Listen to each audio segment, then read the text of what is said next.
pagi teman-teman semua. Pagi Pak. Makanya udah jelas semua ya, nggak ada pertanyaan ya. Belum Pak. Tapi yang pertama saya ingin mengucapkan apresiasi kepada DPR sehingga pembahasan APBN dan anti APBN 2026 berjalan dengan lancar dan mulus dan di dalamnya ada semua mungkin nggak maksimal tapi optimal yang bisa menjaga pertumbuhan ekonomi dan menjaga stabilitas di seluruh masyarakat kita. Ada pertanyaan?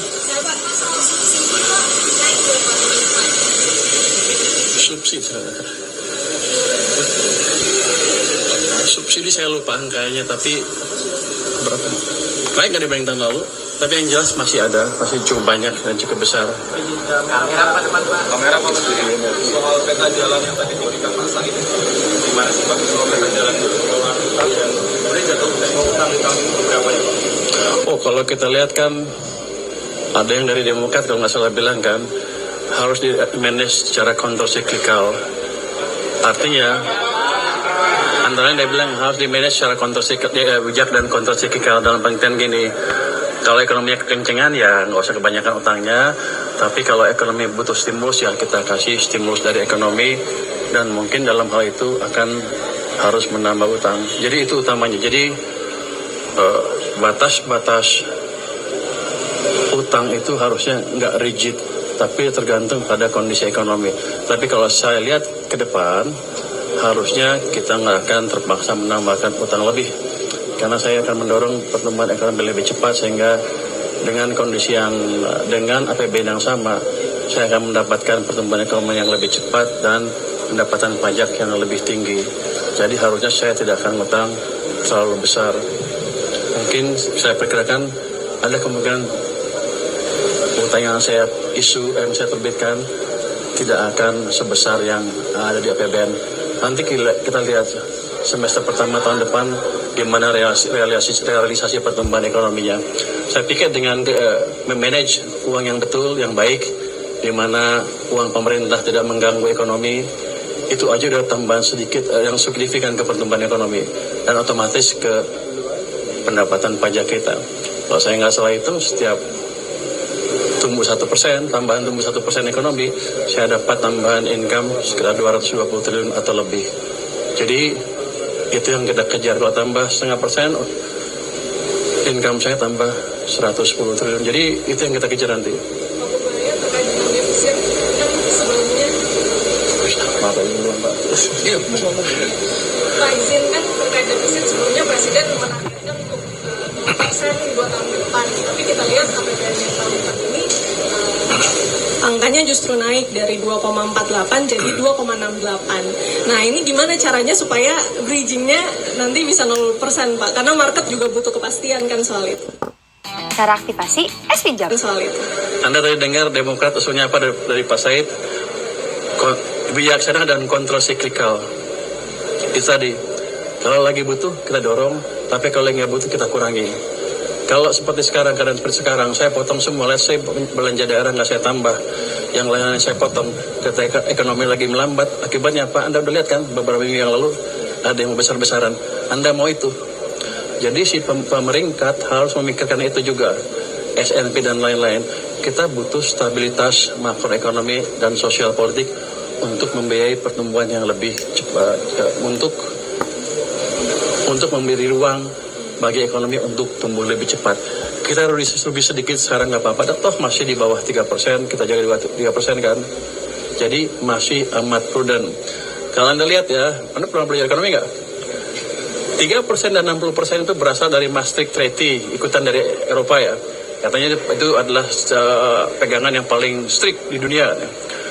Rasio utang ke PDB nggak boleh dari 60%, rasio defisit ke PDB setiap tahun nggak boleh di atas 3%. Kita masih memegang itu dengan baik sekali walaupun keadaan seperti sekarang ya, dengan masukan Pak Said dan Pak Yadi juga seperti itu. Kalau Anda bandingkan dengan Eropa gimana? Jerman aja udah hampir 100% ke PDB, Amerika 120% lebih, Jepang 250% katanya. Kita amat prudent. Jadi kalau nanti ada rating agensi yang mempertanyakan itu, suruh bandingkan negara-negara yang lain yang maju yang jadi acuan dia. Habis itu suruh bawa cermin. Tapi target 0% Ya, gimana? Tapi kalau target 0% yang diarahkan Presiden itu cara bridging supaya... Kita lihat keadaan, kalau mungkin ya mungkin. Saya sedang mencoba mengefisienkan, mengefektifkan pajak dan lain-lain dalam 1 tahun ke depan. Penggelapan segala macam akan kita coba hilangkan dengan secara signifikan.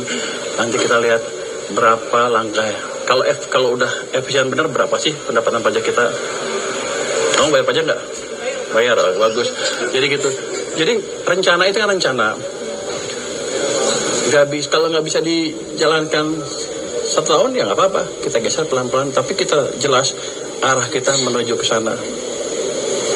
Tapi kalau meleset dikit ya nggak apa-apa. Kenapa? Lihat tuh negara-negara dunia lain semuanya lagi susah kan? Memang kita mau beda sendiri terus hancur. Anda maunya apa? Kalau Anda pilih apa? Nah gitu kan. Jadi harus dukung ya. Just kidding. Silahkan Pak, mau ngapain Pak? Boleh ngomongnya Pak. Pak Purbaya, Stefano dari Reuters Pak. Oh Anda di mana-mana ya? Kerja Pak. Pak di istana, di Forcam di sini. Dari Reuters ya? Bapak di mana-mana juga kan? Saya juga di mana-mana juga. Oh gitu ya? Pak, ada 2 pertanyaan Pak. Pertama, Bapak bilang kan ada peningkatan di TKD ya Pak untuk menjaga stabilitas, tapi itu kan tetap lebih rendah dari 2025. Ada upaya lain nggak Pak untuk tetap mereka merasakan hal yang sama seperti sebelumnya supaya tetap stabilitas tetap terjaga? Ini yang pertama Pak. Yang kedua Satu aja, yang terakhir Pak. Satu aja. Nanti gue lupa. Ya udah, satu dulu Pak. Ini ada hal yang mungkin belum disadari oleh teman-teman semua. TKD turun, tapi belanja ke daerahnya nggak turun, naik. Jadi dialihkan ke program pemerintah pusat yang dibelanjakan di daerah. Tugas perbantuan, ya. Tugas perbantuan namanya. Itu totalnya mencapai 1.300 triliun dibanding tahun lalu berapa? 1.360. Tahun lalu berapa? Tahun lalu hanya 900. Nah, tahun lalu 900, sekarang 1.367. Jadi naiknya 400 triliun sebetulnya secara total di daerah nggak kurang. Cuman kan tetap aja ketika Pemda atau desa kabupaten dan daerah susah menjalankan program, ya mereka agak terganggu seperti kemarin. Tapi secara manfaat tidak kita kurangin. Yang saya lakukan ke depan adalah memastikan yang 1.367 tadi betul-betul dibelanjakan tepat waktu. Jadi kita tidak melupakan ekonomi daerah. Pak Said memastikan saya memperhatikan itu. Jadi bos saya sama saya terus, jadi aman lah. Siapa ya? Pak, yang kedua itu Pak mengenai berbagi dulu deh sama kawan-kawan lain ya. Yuk.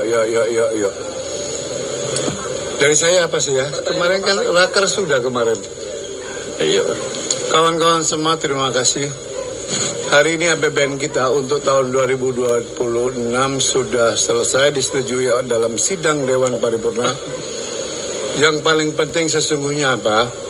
Ketika pemerintah dengan Badan Anggaran DPR bersepakat pertumbuhan di 5,4%, bagi kami itu adalah fondasi penting untuk terus mengawal visi, mimpi, dan termasuk yang disampaikan oleh Menteri Keuangan kita, ke depannya bisa 6, 7, sampai 8%. Namun, Badan Anggaran selalu mengingatkan bahwa pertumbuhan itu 5,4%, pertumbuhan yang inklusif, berkeadilan.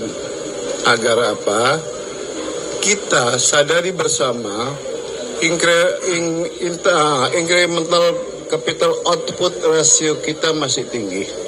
Kita kalah dengan Vietnam. Kita masih berkutat di 6,2. Oleh karenanya dalam Astacita itu baik pendidikan, kesehatan, swasembada pangan, makan bergizi gratis, kalau itu serentak dilakukan dan jalurnya benar tata kelolanya, itu bagian dari game changer agar peningkatan SDM kita akan luar biasa. Satu. Yang kedua, dengan pertumbuhan 5,4%, sungguh-sungguh kami mengharapkan, karena yang dibutuhkan oleh masyarakat sekarang adalah kebebasan yang bertanggung jawab dari sisi aspek pendidikan. Jika kebebasan yang bertanggung jawab dimiliki oleh masyarakat, kemudian pemerintah berkepentingan, berkewajiban untuk meningkatkan pendapatan masyarakat kita dengan tumbuh 5,4%, maka 3 hal. Pemerintah harus meningkatkan kapasitas rakyatnya lewat pendidikan, kesehatan, sehingga rakyat bisa melakukan sesuatu, kata Amartya Sen, kemudian menjadi Manajemen inventaris. kemudian menjadi sesuatu, melakukan sesuatu, dan mendapatkan kehormatan. Inilah nilai tertinggi yang akan didapat oleh masyarakat dalam konteks kita berbangsa dan bernegara yang dibungkus oleh APBN kita untuk tahun 2026. Hasanah kata, wabillahi taufiq wal hidayah, wassalamualaikum warahmatullahi wabarakatuh.